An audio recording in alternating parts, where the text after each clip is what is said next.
السلام عليكم ورحمة الله والصلاة والسلام على رسول الله وعلى آله وأصحابه أجمعين وسلم تسليما كثيرا. Voilà, c'est comme nous le savons, en ce qui concerne As-Sawm, As-Siyam, voilà, les jeunes à ce qu'on appelle Al-Muftirat, des choses qui annulent les jeûnes. Ou bien encore Mubtilat, voilà, c'est pareil, ce sont les annulatifs du jeûne. Donc, il nous incombe de connaître ces choses-là pour pouvoir nous écarter de ces choses-là. Donc, parmi les choses qui annulent les jeûnes, il y a le vomissement. Voilà, le vomissement, comme nous le savons, peut annuler les jeûnes. Mais le vomissement se divise à.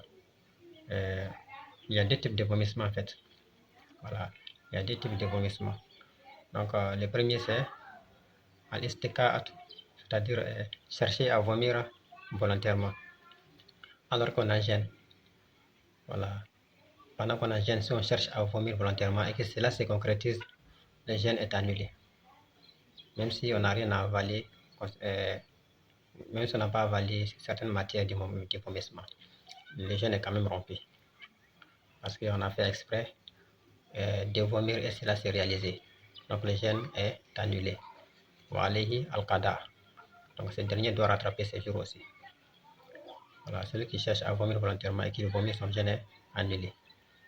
Voilà, quelqu'un qui met son doigt dans sa bouche pour chercher à vomir volontairement. Une fois que c'est volontaire, c'est toi-même qui l'a provoqué et que cela s'est réalisé, ton jeûne est annulé. Même si tu n'as rien avalé par la suite. Donc ça, c'est la première partie. Voilà, le vomissement volontaire. Ça annule le jeûne automatiquement. Il n'y a même pas micmac dans ça. Donc, le deuxième vomissement qui est différent, c'est le vomissement qui est fait, mais involontairement. Voilà, c'est le vomissement qui s'est réalisé, mais de façon involontaire. Ce n'est pas voulu. Voilà, tu as eu un malaise, par exemple, et puis le vomissement t'a surpris, alors que tu es en état de jeûne. Ton vomissement, ton jeûne reste valable. Et tu n'es pas tenu aussi de rattraper ces jours. Parce que tu n'as pas fait exprès de vomir. Sauf si tu as avalé quelques matières de vomissement exprès aussi. Voilà, si tu as avalé quelques matières de vomissement, ça arrive dans ta bouche et tu as fait descendre certaines matières de vomissement et cela s'est fait exprès. Le jeûne est rompu. Mais si ce n'est pas exprès, ça passe. Le jeûne reste toujours valable.